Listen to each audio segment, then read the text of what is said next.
Welcome to the Nonprofit Hero Factory, a weekly live video broadcast and podcast, where we'll be helping nonprofit leaders and innovators create more heroes for their cause and a better world for all of us. Da-ding! Hi, everybody. Welcome back to the Nonprofit Hero Factory. I'm excited for our guest today, who is going to be talking to us about nonprofit data analytics and decision-making, two things that are near and dear to my heart as a geek myself. The alternative title that I had for this episode when she and I were talking earlier was The End of This Is How We've Always Done It. Let me introduce Alexandra Mannerings. She is the founder and she's the founder of an analytic education and consulting company, Mirakinos, who helps social enterprises and nonprofits harness the power of data. She earned her PhD in veterinary science, epidemiology, from the University of Cambridge, UK, and a Bachelor of Science in Biology from Emory University. She has also run the data center at a state hospital association, rode for the light blues, built trails across Colorado parks, and is currently raising two spirited toddlers. Being the show that we are, I ask everybody what her superpower is. And Alexandra said it is blending human wisdom and values with the insights and knowledge of science to help amplify the impacts of nonprofits. With that, let me bring on Alexandra Mannerings. Thank you so much for having me today, Boris. Thanks for coming on, Alexandra. I stuttered a little bit through your bio, which is all the more reason to say, hey, Alexandra, what's your story?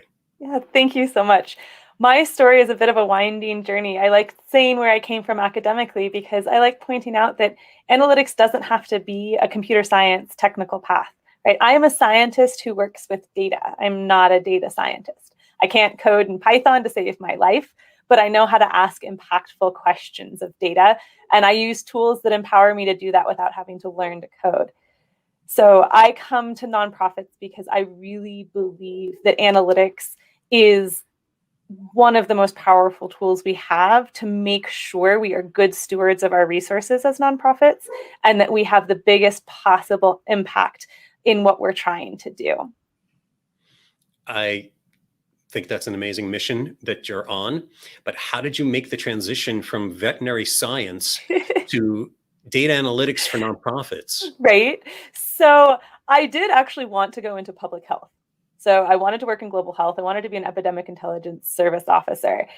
Got to the States and found out that having a foreign degree was challenging when you wanted to work in the very rule-bound space of government.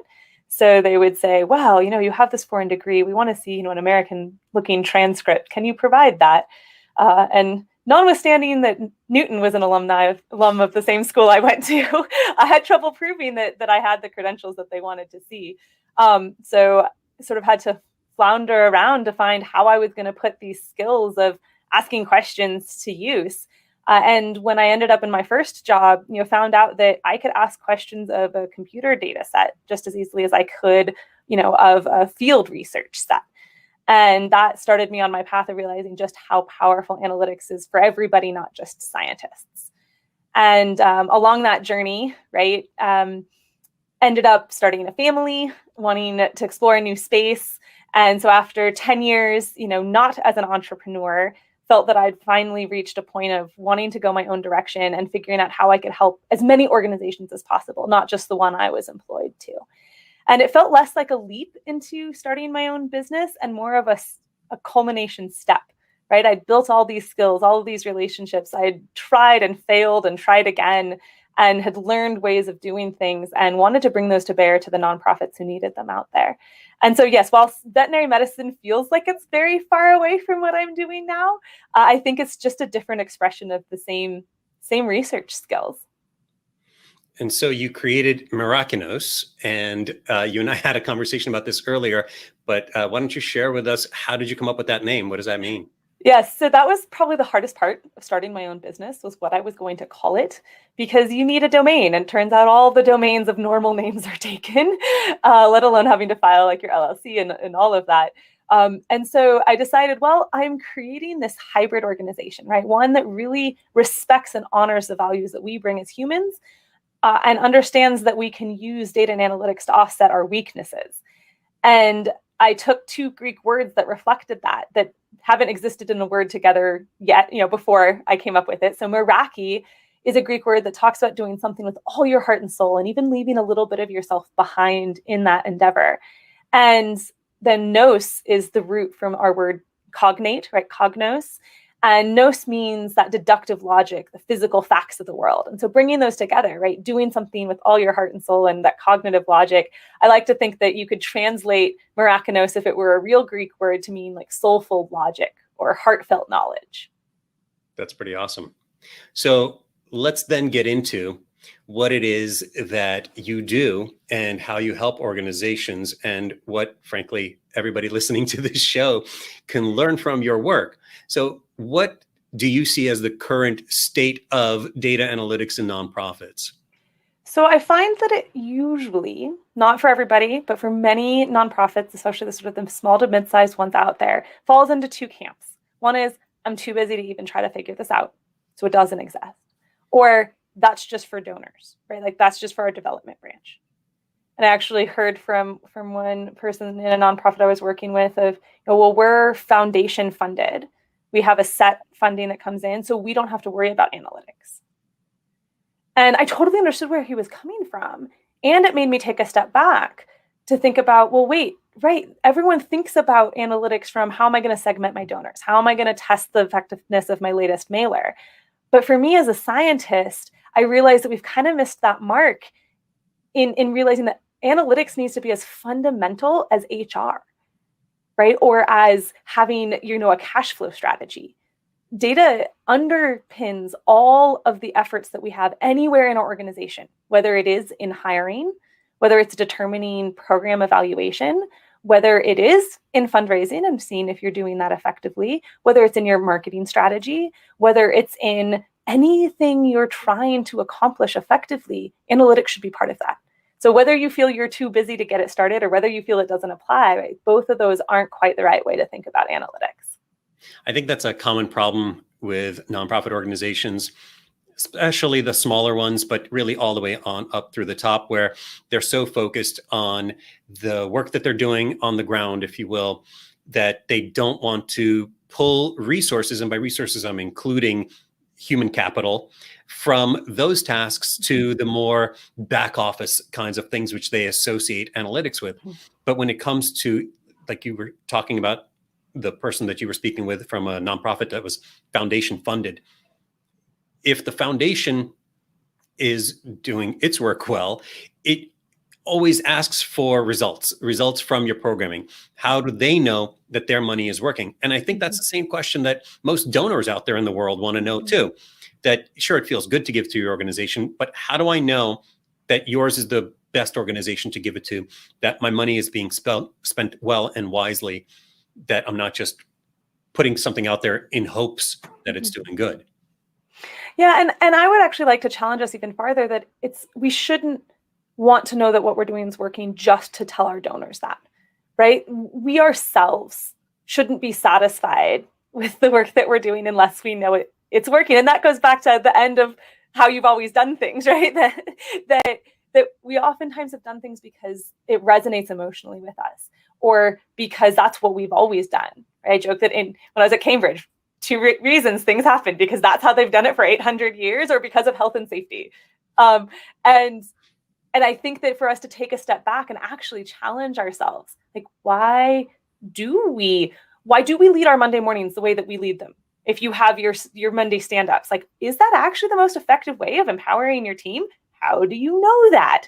And really just starting to turn that question around and asking ourselves, why do we do this? And how do we know that it's accomplishing the thing that we think it's accomplishing?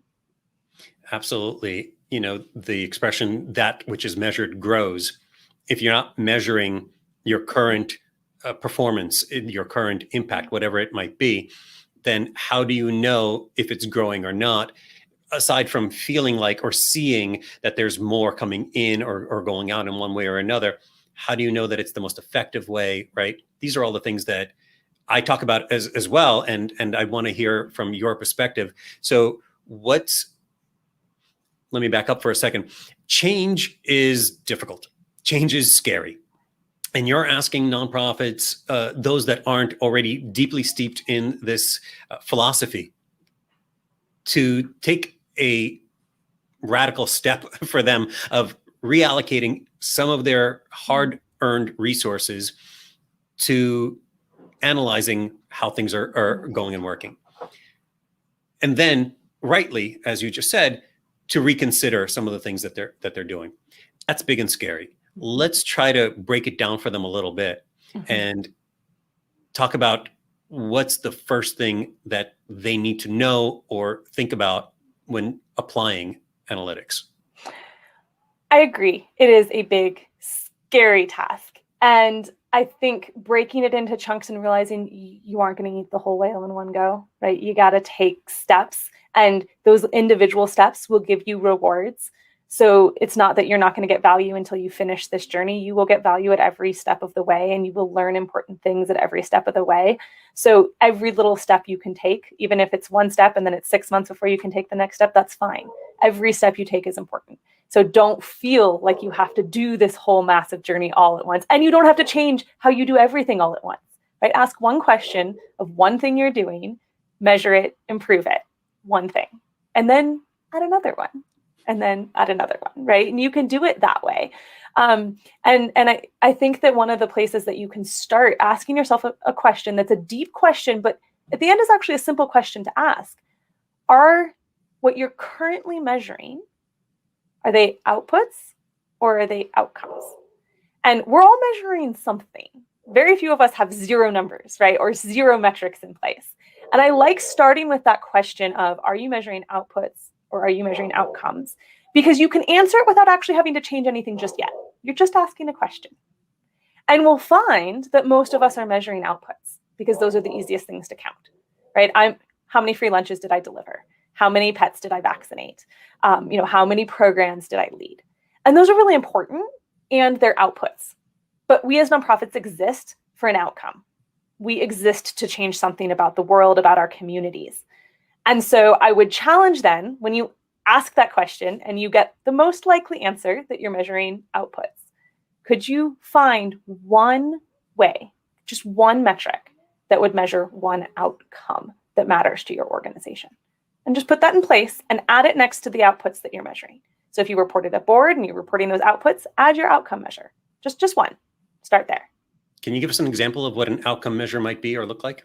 So the most effective outcome measures are going to be tied to the reason that your nonprofit exists.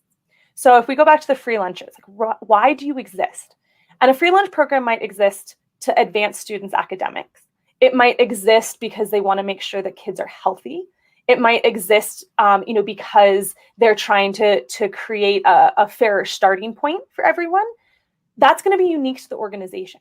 So your outcome measure should tie back to that goal, right? So instead of measuring the free lunch, which is the outcome, if our goal is for students to perform better in academia, then you should be measuring the scholastic outputs of your students, right? You should be saying, what actually are their grades?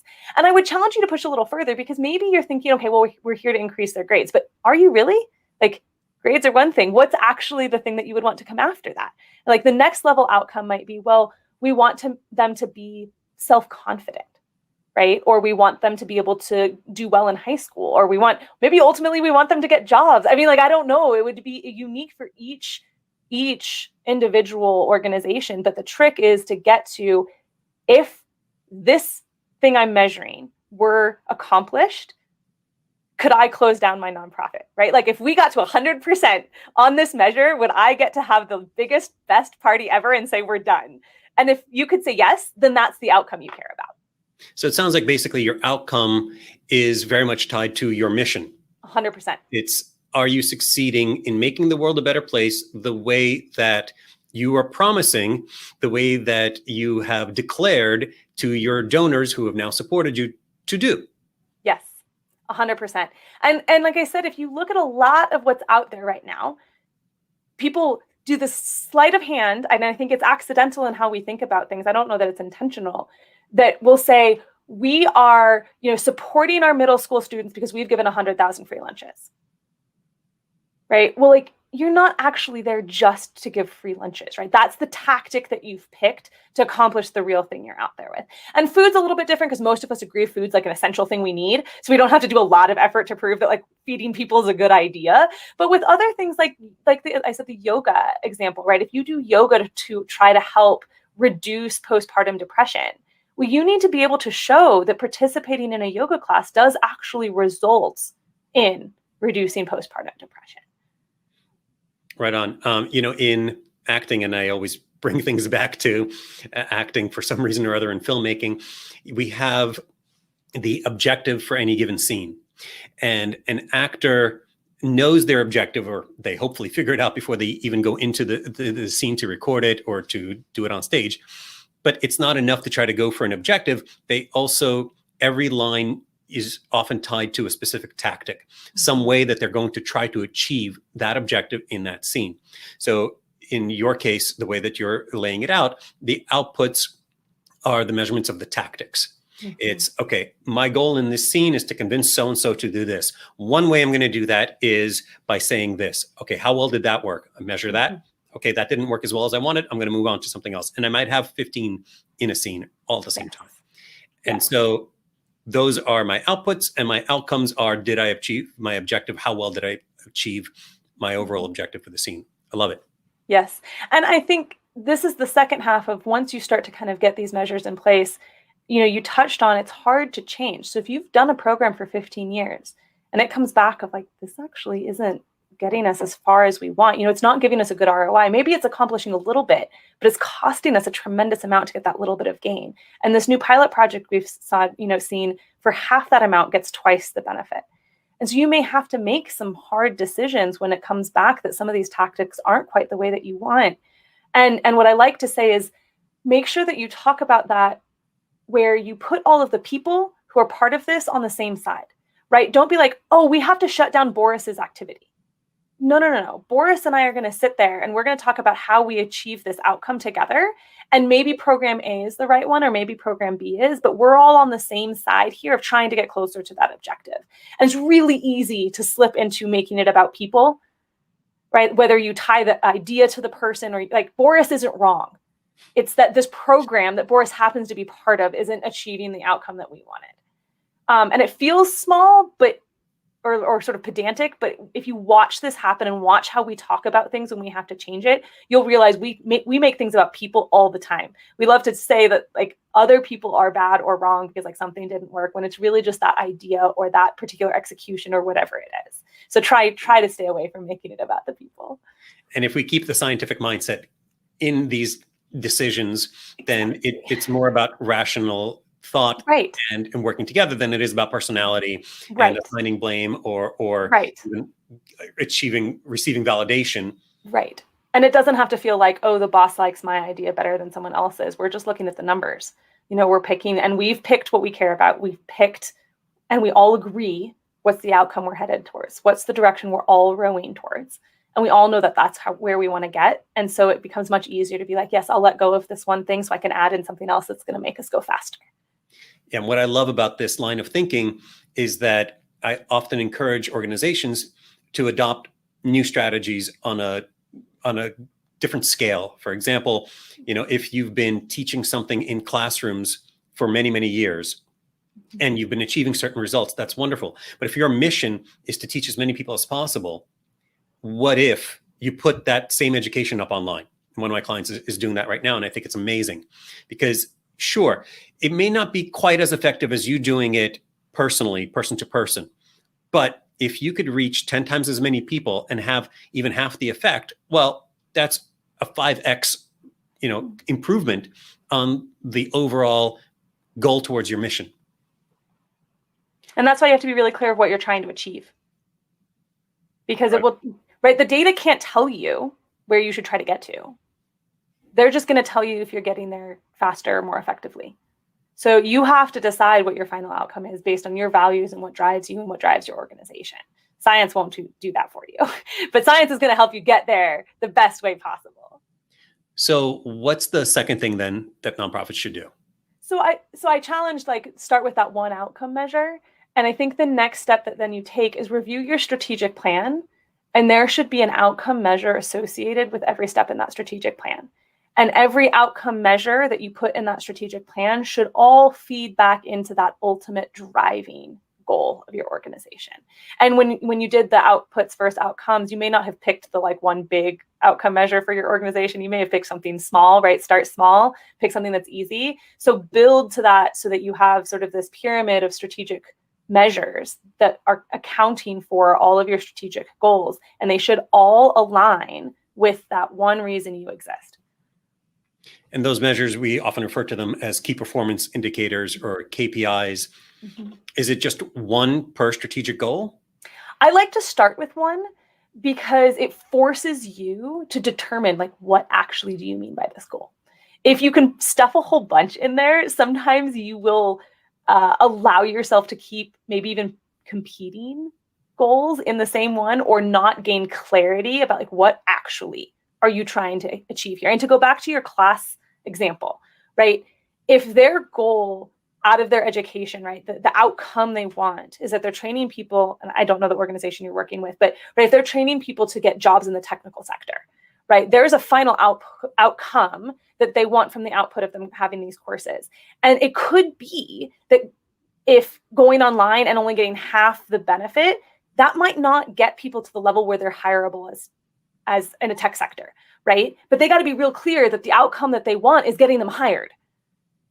And that then leads them to like, what's an acceptable drop off, in effectiveness or not. But if we're just like, we want to empower people in technology, you might have a very broad strategic goal and you're like, okay, we're going to measure how many people get hired and we're going to measure how many people, pass the certification, and we're going to measure how many people, and you stuff all this stuff in here. You're not getting down to that like real specific, no. Are we here to get people hired? Or are we here to like help them do hackathons?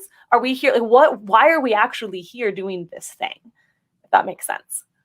It does. And so is there a way to measure that you're measuring the right things? Not to get too meta on you here, but how do you know you've set the right KPIs up for your goals? Mm-hmm. I like to use that. Is it helpful? Is it useful? Do you find that by measuring this thing, you're able to make better, more accurate predictions about what will happen when you do X, Y, or Z, right? And if you find that you use this information, you make decision A, and X, Y, and Z does not happen, then that's probably not the right piece of information for you, right? If you're finding yourself constantly being surprised by the things that are happening out of the decisions you're making, you're not measuring the right things. Or if you find that having those pieces of information aren't helping you make the determinations, right? You get to this decision point. You're like, I have to choose between route 1 and route 2. And I'll look at my available information. And wait, none of these measures determine or help me think that one might be better than the other. Well, then also you're not measuring things that are helpful for you because they're not helping steer you. So this sounds like it could get kind of, challenging for organizations and their internal teams to be able to wrangle. What suggestions do you have if an organization wants to go deeper down this road, but doesn't have the internal resources to do so? And completely respect that. This is something that doesn't come naturally to us as humans, doesn't come naturally to us as organizations. So again, that's what I was saying. It's start with those baby steps. But if you are really committed to that, I would make a roadmap, right? Here's where we are. Here's ultimately where we want to get to. Can we determine the steps we have to take to get there? And if you are struggling with that, reach out to outside help, right? I mean, that's one of the reasons my organization exists, but we're not the only ones out there. There's lots of different organizations that can help you based on where you are and where you want to start. And they can help you with that strategic planning, right? Here are the steps we think you need to take. Or they can help you with those individual steps. So maybe you've been able to plot that and you'll realize, oh, we just need help figuring out what technical platform to bring in. We don't have the expertise to figure that out. And that could be where you bring that in. So those are all different ways that you can kind of think about how you get started. But to back it up just a little bit, right? You might not be to the strategic plan point. You might just be at that, I want to take my first analytic step, right? And so if you want to take that first analytic step, here's a fun collaboration that I've discovered is reach out to your local university, right? There's all of these grad students, masters and PhDs, who need a project to research in order to get a degree. And I can tell you, having been a candidate, having a project that's going to make a difference is so much more meaningful than a project that's going to sit on a shelf and collect dust when you've published it.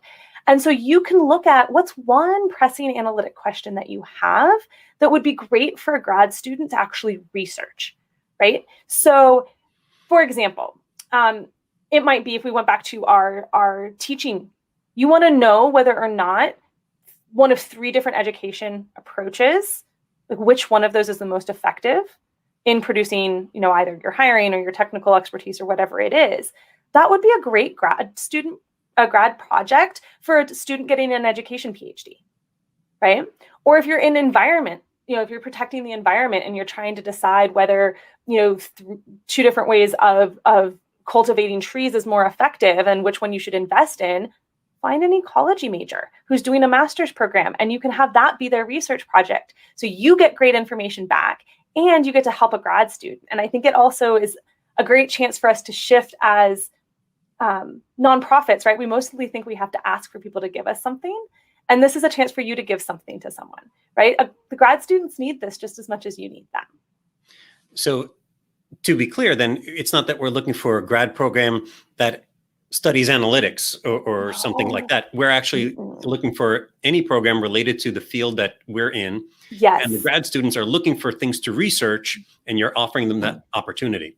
Absolutely. And this is where I point out that we often misfile analytics, right? We think either analytics is like a technical thing, right? So I'm going to go to IT, or it often seems to get attached to finance as well, right? Oh, it's only for donors.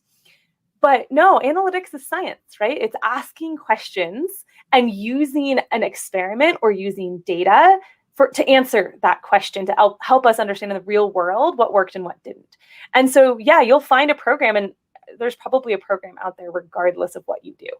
I'm sure there are, there are programs for whatever you might need. And so you could find your local university, or doesn't have to always be local, especially in COVID era, right? There's going to be a university out there that supports the thing that you do, and you can connect with them. And when they have the right grad student, it may end up being a really, really valuable collaboration. I love that idea, because I do really like that nonprofits don't have to constantly be asking for something and feel like they're asking, but they're making a difference, perhaps in another way, but it might actually be related to your mission because you're helping a candidate in the field that you are already passionate about. So it's a win-win-win. Yeah.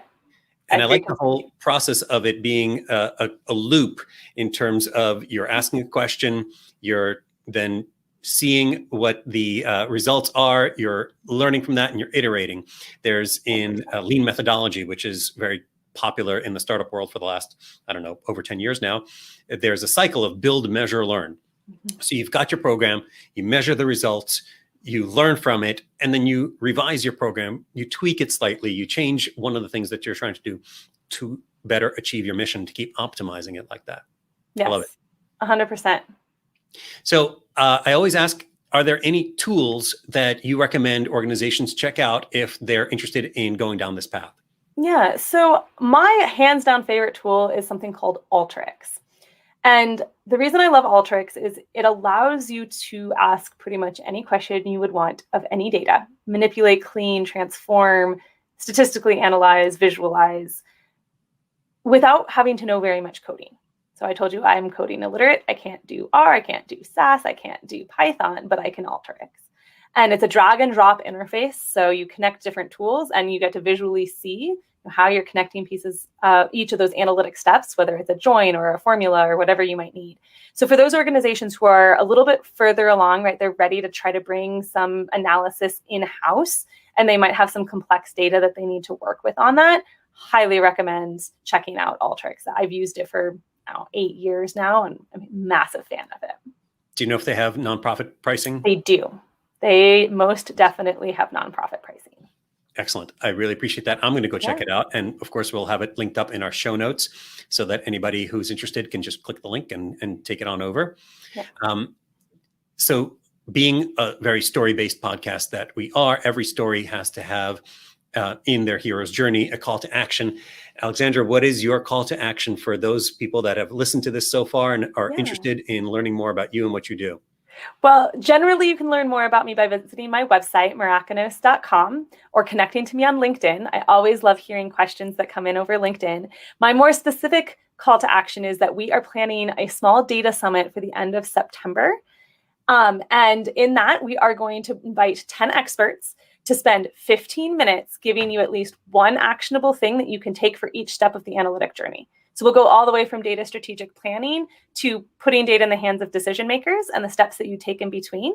So the idea is, even if you're super busy, you can come drop in for 15 minutes or stay for the whole 4 hours that it'll be, and hopefully learn the things that you need to at least take those first couple of steps in analytics. So it'll be on my website under events, so you can check out more as we finalize the details for that. We will definitely link that up. That sounds like a great event. I'm going to check it out myself because I'm always happy to learn more about data, about analytics, about all things geeky, and about how to improve nonprofits' performance in general. So thank you so much for doing that. And thank you for being on our show today. Thank you so much for having me, Boris. It's been an absolute pleasure. Likewise. And thank you, everybody who has tuned in and watched or listened or read the transcript of this episode. We hope that you've enjoyed it. We hope that you will share it. And of course, if you like it, let us know by leaving a review on whatever platform you consume this content. Thanks so much, everybody. We'll see you soon. Thank you all for watching and listening to the Nonprofit Hero Factory. We hope this episode has given you some ideas and strategies for creating more heroes for your cause and a better world for all of us. Please be sure to subscribe to this show on YouTube, Facebook, iTunes, Spotify, or your favorite podcast platform. And let us know what you think by leaving a review.